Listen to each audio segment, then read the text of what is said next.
It's Saturday, another week of meals. Hello family, welcome back. If you're new here, welcome. I am Vicki and you're with Gravy in the Kitchen. So the first meal we're going to make this week is going to be another sheet pan dinner. Everything is going to cook on this sheet pan. Doing a little bit different from the last time. I took a pack of our dry herbed seasoned half rack of ribs. Whew, that's a mouthful. Out of the freezer yesterday, had it sitting in the refrigerator overnight, had it on the counter for 30 minutes. We're going to do Brussels sprouts and potatoes again. Let's go ahead and get this in the oven so we can eat dinner.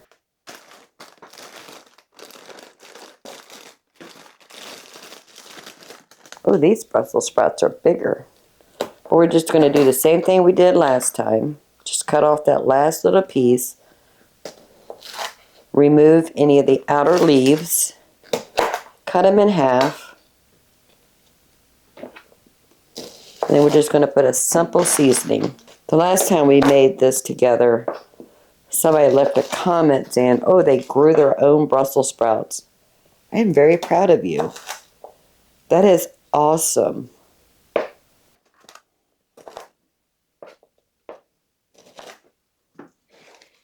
We're going to add a drizzle of olive oil.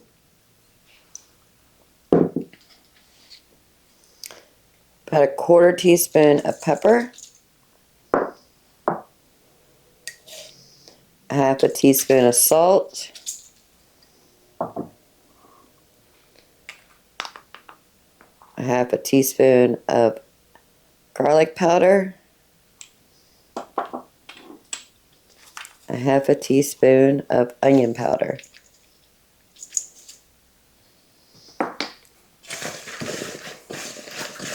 We're going to toss that around. A little bit more olive oil.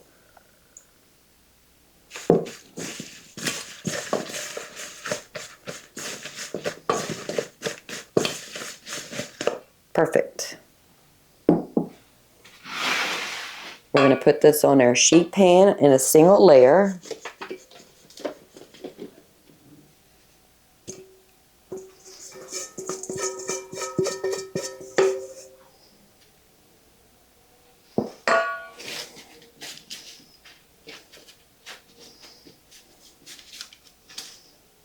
Right. Now we're going to work on our potatoes. This one is a bad spot right here. I'm going to cut that off. So they've all been washed in some cold water. I'm just going to cut them into wedges. Put them in our bowl. And I'm just using the same bowl we used for the Brussels sprouts. It'll be just fine. These are just gold potatoes.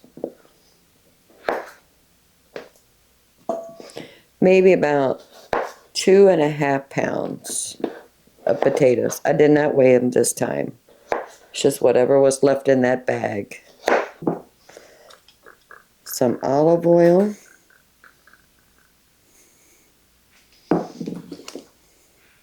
About a half a teaspoon of pepper. I need to fill my salt. A teaspoon of salt. A teaspoon of garlic powder.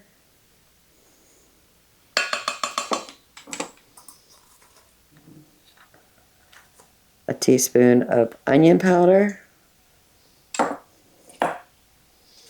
And 2 teaspoons of Italian seasoning. We'll say 1.5 teaspoons. Stir that in really well.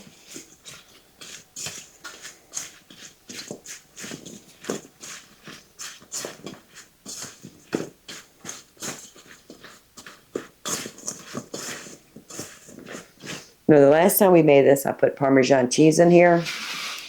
I didn't take Parmesan cheese out of the freezer, and I'm not going to go hunt for that. We're going to lay that into a single layer on the other side of this bacon sheet. Make sure we get all that goodness. Perfect. Spread that into a single layer.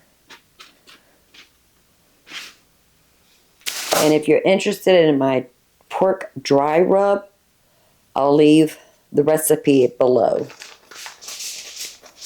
So when we bought these ribs, we went ahead and cut them in half, seasoned them, and then vacuum sealed, stuck them in the freezer.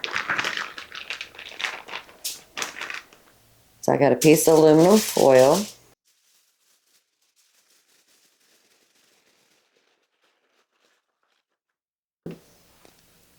Put a little bit of holes in here just so steam can escape. Put it right in the center. We're going to put this in a 350-degree oven. Now the last time we cooked this, the potatoes and the Brussels sprouts took exactly 1 hour.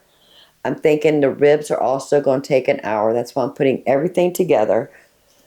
In about 30 minutes, we're going to take it out and toss the vegetables, open up those ribs, and if we need to turn them to make sure they're cooking evenly, we'll do it at that time. Then we'll put it back in the oven for the other 30 minutes.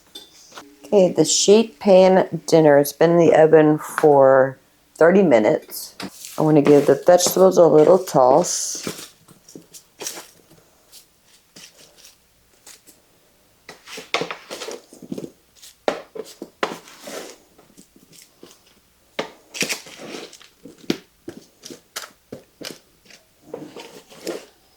Can you see the color? Oh, it's gorgeous. Let's check on our ribs.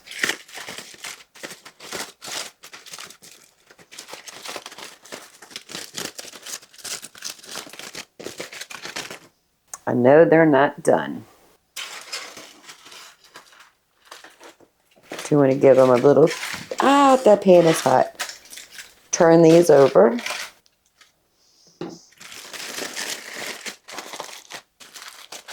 And that's going to go back in the oven for another 30 minutes.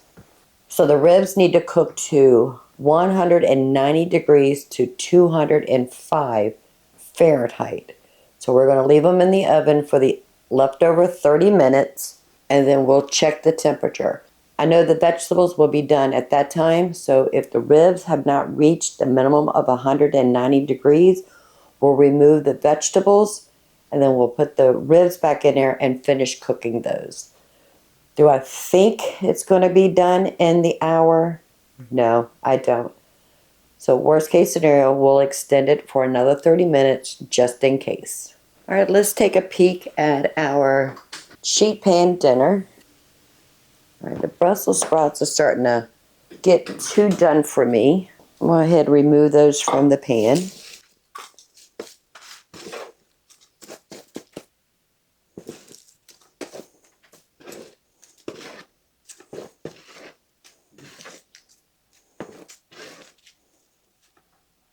Let's check the doneness of the potatoes. Oh, they're perfect.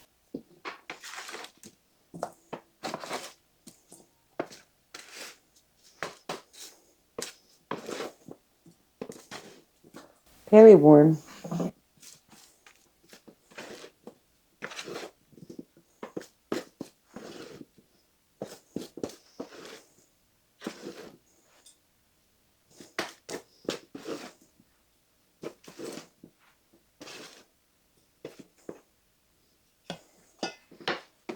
So I have the Brussels sprouts and the potatoes in a bowl.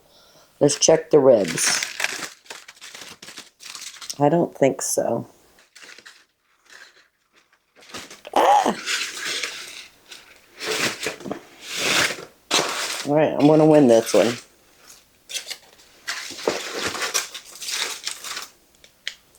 I really don't think so. No, we're only at 150.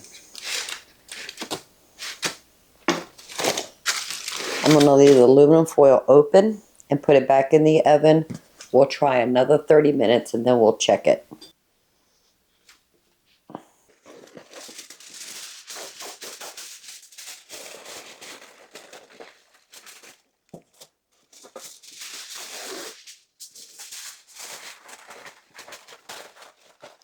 So I'm covering the potatoes and the Brussels sprouts with the aluminum foil so they'll stay hot while we're waiting on those ribs. Bring you back in about 30 minutes and we'll check the temperature. So now it's been another 30 minutes on the pork ribs.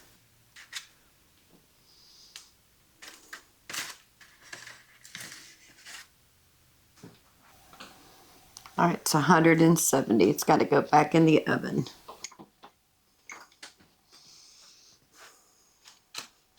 So that was another 30 minutes for a total of 2 hours for this rib. 1 hour wrapped up in the aluminum foil with the vegetable sauteing on the side. 1 hour unwrapped.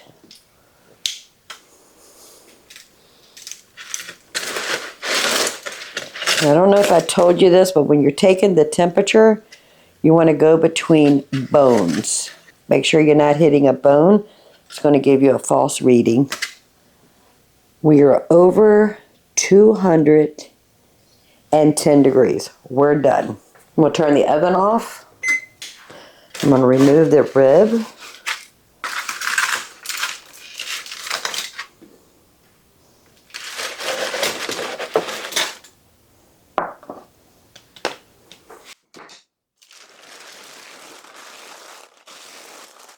And easy cleanup.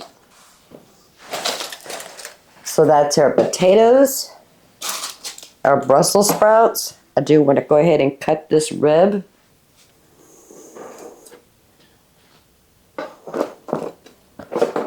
It's easier to cut it from the back side because you can actually see the bones.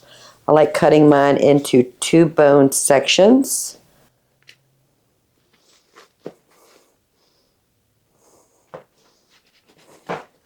Perfect. So I'm just going to take this little bitty piece down here at the end. A few potatoes. And some seasoned roasted Brussels sprouts. So that half a rack of ribs is enough for the husband and I to have for dinner. We can each get 2 sections of 2. Well, he's going to get 2 sections of 2 ribs. I'm going to get 1.5 because that's a piece of one right there. Let's try those seasoned potatoes minus the Parmesan cheese.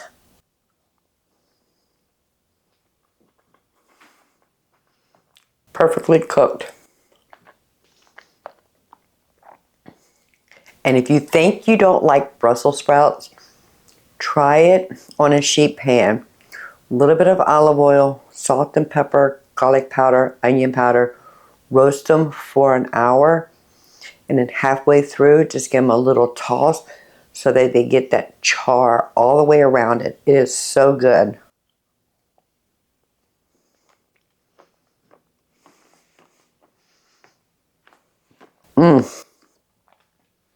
Just the right amount of chew. And our ribs are just falling right off the bone.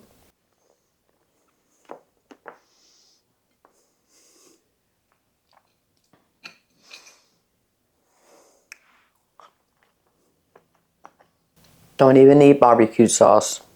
Perfectly seasoned. And that's what we're going to have for dinner tonight. I'll bring you back. We'll make another delicious meal together. Don't go anywhere. I wish I could bring all of y'all into my kitchen and share this meal with you. We're doing the best we can by going to YouTube. So the husband gave a request. He wants already cooked meatballs in Ziploc bags, portioned out in the freezer. So I figured if we're going to make meatballs, we might as well make dinner too. So we're going to make spaghetti with meatballs. So I picked up 4 pounds of organic grass-fed ground beef, 85% lean, 15% fat. We're just going to go ahead and make meatballs with this, all 4 pounds for dinner and the freezer. I have the oven preheating 350 degrees. Now when I'm making meatballs, I like to make a panade, which is some sort of cracker or bread with milk. That just gives it structure. So we're using 4 pounds. I can't remember what we used last time. 5, 10, 15, 20. Say 20 crackers. And I'm probably going to put about 1/4 cup of milk. We'll start with that. Should have broke them up first. Because I want the crackers in the milk.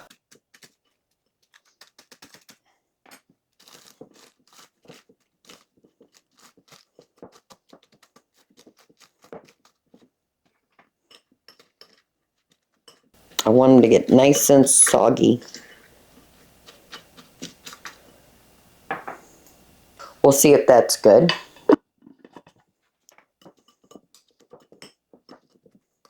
We want those crackers to absorb all that milk. All right, let me wash my hands really quick and give my counter a good wipe down. We're making this up as we go. So I'm going to add in 2 teaspoons of garlic powder, 2 teaspoons of onion powder, 3 teaspoons or a tablespoon of Italian seasoning, 1.5 teaspoons of salt, 1/2 teaspoon of pepper, and 2 eggs.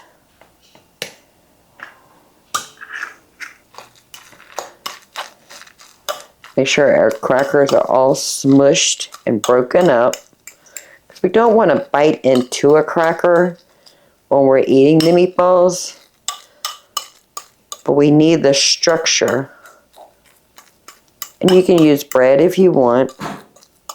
I just like how the crackers just mush up.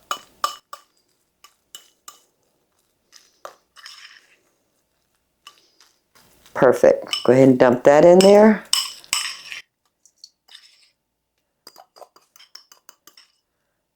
Now it's time to get in there with our hands. Mix everything together.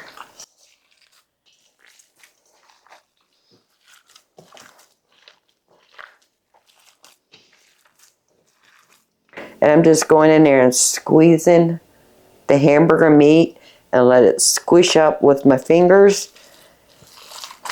So we're getting all the spices and herbs, the panade, and the eggs mixed in really well.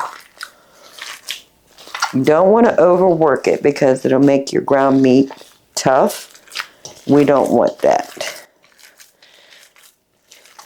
We don't want tough meatballs. Just until it starts to look uniformed.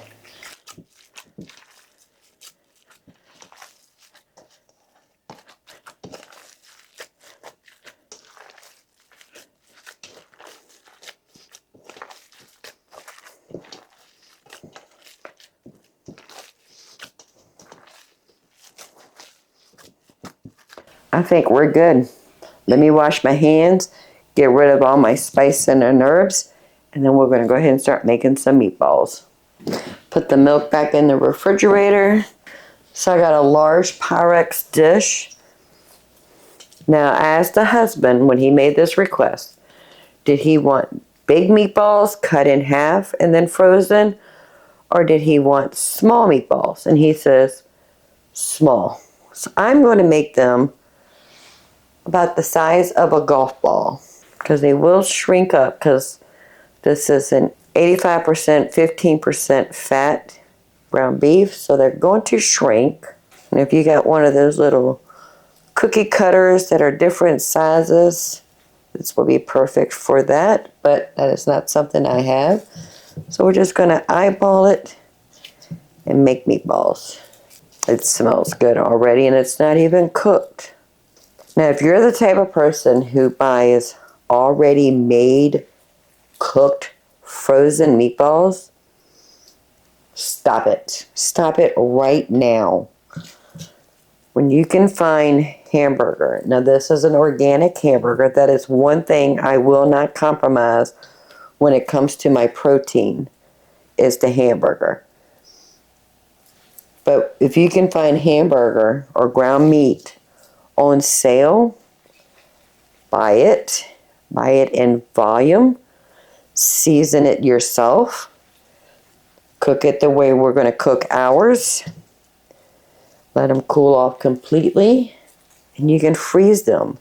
And then you have your own frozen, ready to heat and eat meatballs. If you would just take time in your week to set aside a portion of a day and get in your kitchen, and you can make pizzas, pasta sauce, chicken stock, meatballs, marinate some meat, put in the freezer, and that way the rest of the week will go by smoothly because you have ready to heat and eat meal ingredients in your freezer. This is a whole lot cheaper than buying frozen, ready to heat and eat meatballs. Because it's basically just the cost of the ground meat. Crackers I have in the house, the seasons and spices I already have in the house that I buy in bulk from Azure Standard. That way I always have it ready. Alright, so I have 36. I still have some meat in here, but I got plans for that. So let's just spread it out some. Alright, let me wash my hands one more time. Now, I do not fry my meatballs on the stovetop. It's too messy. I put them in a casserole dish raw. I add cold water, just enough to cover the bottom, and about a third up the meatballs. Move them around just to make sure they're not stuck to the bottom. 350-degree oven until they're done. Now, as for the remainder here, I have some homemade mozzarella. It's not a lot because I've been snacking on it. But I'm going to cut them up to cubes and put them inside of meatballs. Maybe about a half an inch.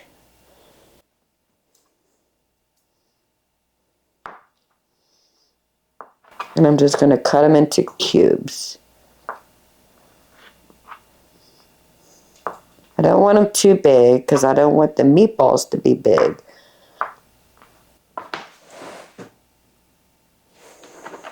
So I have another casserole dish. So I'm just going to flatten it out. Get one of our cubes and close that up in there.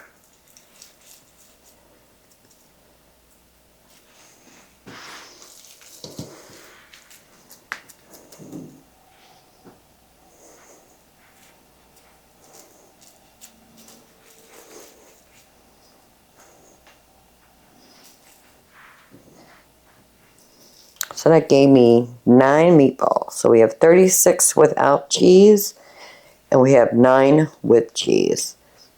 Now I was being very careful of just touching the cheese that I want, so the rest of that has not been contaminated. Probably could have used a smaller pan, but that's okay. It's already dirty. Again, I'm going to put water in here. To the water is 1/3 up on those meatballs. And this is going to go in the oven.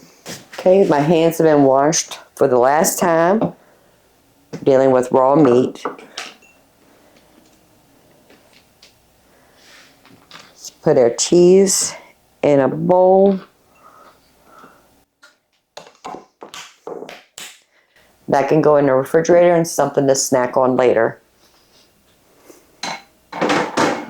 I have the timer on the oven set for 30 minutes.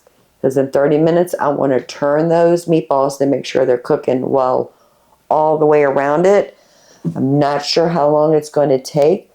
So ground meat has to reach 160 degrees Fahrenheit. So in 30 minutes, we're going to give it a turn, and then we'll get another 30 minutes, and then we'll check the temperature and continue to cook it until it reaches a minimum of 160 degrees. And for you Celsius people out there, it's 71 degrees Celsius. Right over here, I have a jar of our homemade pasta sauce and some spaghetti. And that's what we're going to have for dinner. I do need to get a pack of Parmesan cheese out of the freezer. And when those meatballs are close to being done, we'll get started on the spaghetti. It's going to come together super fast once that meatball's done. Meatballs have been in the oven for 30 minutes. We do want to give them a flip.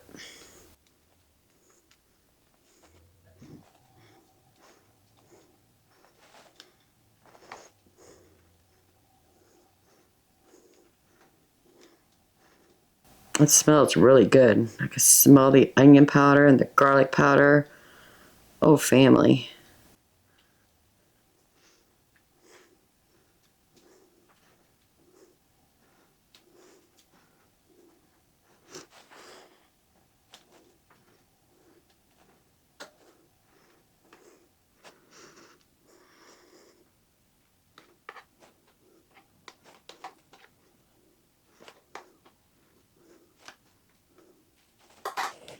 All right, we'll put this in the oven and grab the mozzarella cheese ones.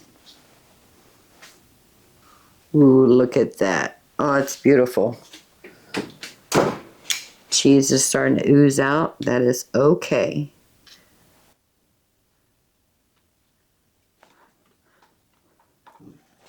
Back in the oven, 30 more minutes. I went ahead and took the meatballs out because they're starting to brown, but I do want to check the temperature. And what I do is I take one meatball, and then I take a second meatball. That way I have more on the probe so I could get an accurate temperature. And we are reading 180. Those are the plain meatballs.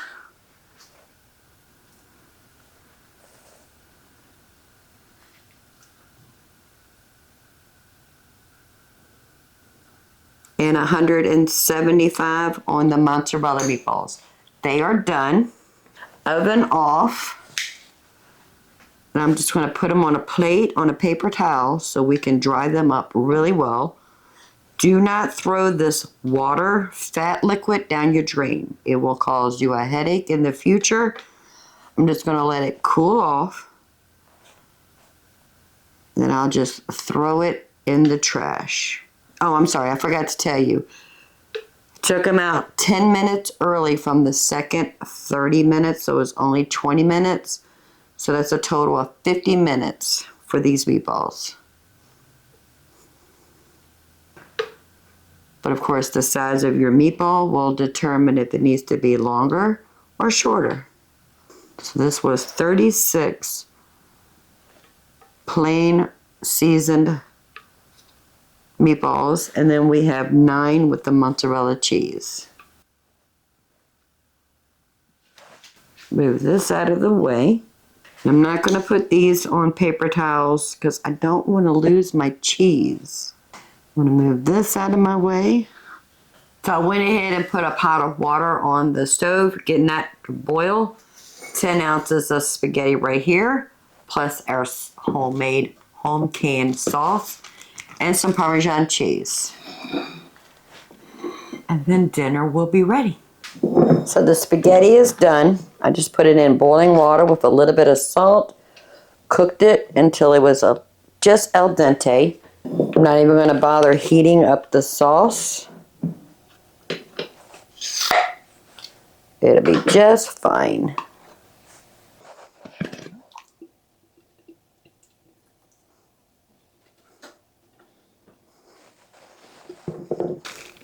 Took some Parmesan cheese out of the freezer.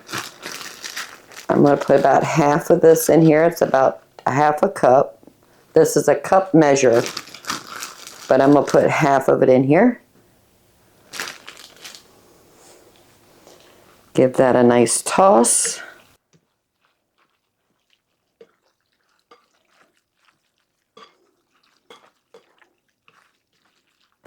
The pasta is still hot, so it'll warm that sauce up perfect.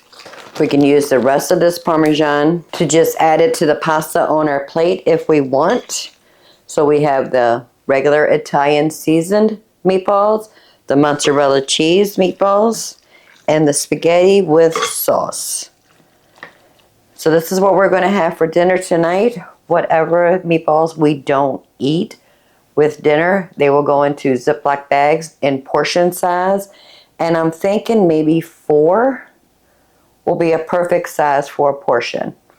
Can't wait to bring you back tomorrow and we'll make another dinner together.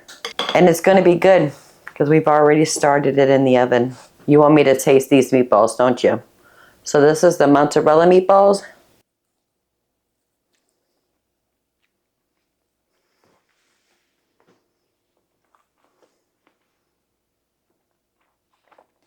Family, they are perfectly seasoned. Oh my goodness. Oh, I lost my cheese. That's really good. I'm going to try a little bit of sauce.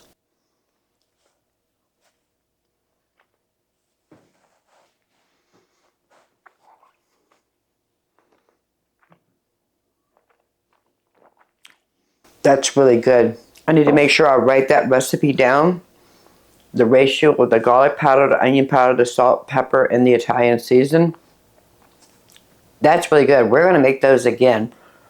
But I have a tendency of not writing recipes down. I just put in whatever I feel like putting in. But I'm going to write that one down. And it'll be in the description below. I'll see you tomorrow. Tuesday's video is going to be a good one. Please make sure you subscribe. Hit that notification bell because you do not want to miss Tuesday's video. But in this week's of meals, I have a little bit of pork butt with some bones. I do want to get that roasted in the oven. So I have the oven preheating to 350 degrees. So I have a casserole dish. I'm going to put a piece of pork in here. Any pieces. Wash my hands. I do want to season it with salt and pepper.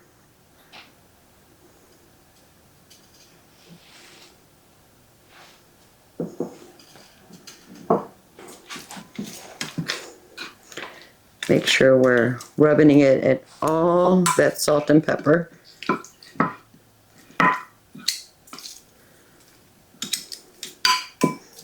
right, that looks good. And I'm going to add some water. Just about maybe a quarter weight up. Cover it with aluminum foil, put it in the oven. It's probably going to take about 2 hours. And I want to go ahead and soak the beans. I am using a pinto bean.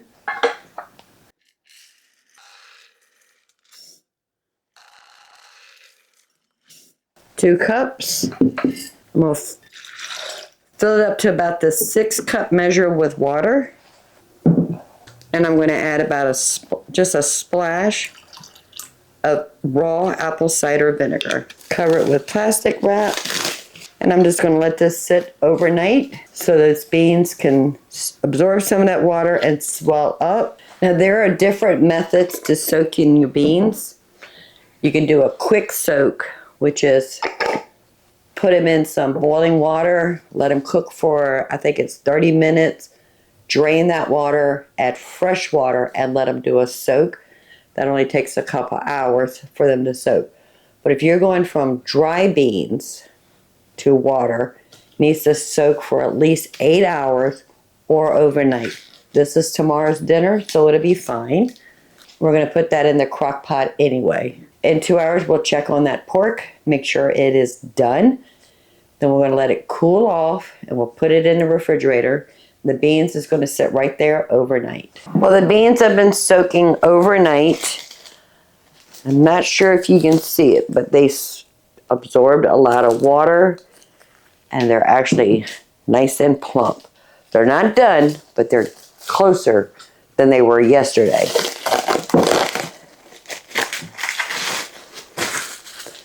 So I do want to strain this water and rinse them off really well. I am going to dump this into the crock pot insert.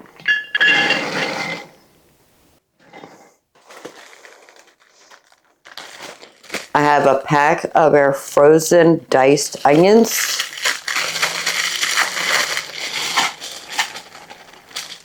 We're going to go ahead and add some salt. That's 1 teaspoon of salt.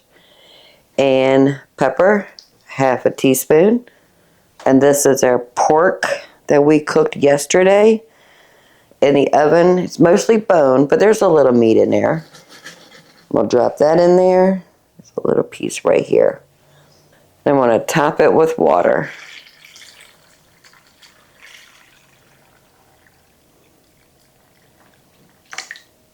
Just enough to where it covers all the beans. I'm going to put this in the crock pot base on high. We're going to let it cook for 4 hours. We'll test a bean at that time. And if we need to extend it, we'll extend it. If not, it'll be done. So I'll bring you back in 4 hours to show you what our beans look like. And while the crock pot is doing the cooking for us, we can move on to other things. The beans are done, but I have a confession to make. They've been in the refrigerator for a day and a half. It took 4 hours for the beans to cook. I put it on warm. I had errands I had to go run. Came home. We've been eating on these beans since. They are perfect. But I do want to share this with you. I haven't done anything to the pork.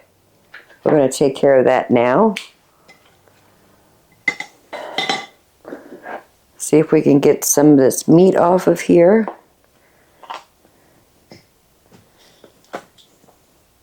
This is the leftover pork from where we made our sausage.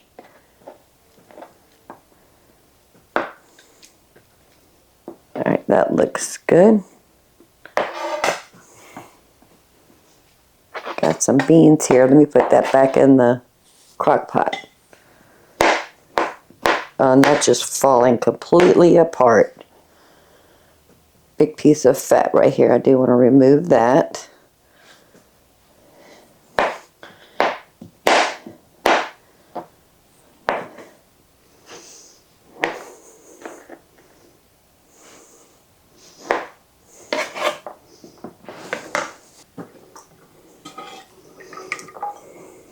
Let's put our pork back into the pinto beans. Perfect. I'm adding just a little bit more salt and pepper. And I want to show you how I like my beans. I like them where they're soft and they're not completely falling apart in the bowl. So we roasted that piece of pork in the oven with some salt and pepper and a little bit of water for 2 hours at 350 degrees. Our pinto beans, we put in some water, a little bit of apple cider vinegar, and let it do an overnight soak. And the next day, we remove that liquid, rinse them off, put them in the crock pot with that pork, added some more water, salt and pepper, and some onions. We let them cook on high for 4 hours. Then it was on warm for about 1 hour. And then we were able to eat.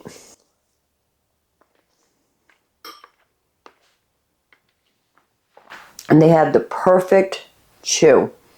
They're not just falling apart. They're just perfect. Well, that's what we had to eat this week. Don't forget to hit the thumbs up button. And if you don't mind, go ahead and subscribe. I would love to have you part of the Grammy family. Tuesday video is going to be a good one. It's a new to us recipe. And I'm excited to share that with you. So until next time, y'all have a blessed day. Bye, family. Oh, one more thing. Adding that little bit of apple cider vinegar when you're soaking your beans, you don't get the toots. if you know what I mean.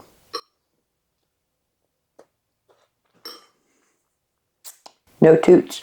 I don't even know how to say this. No.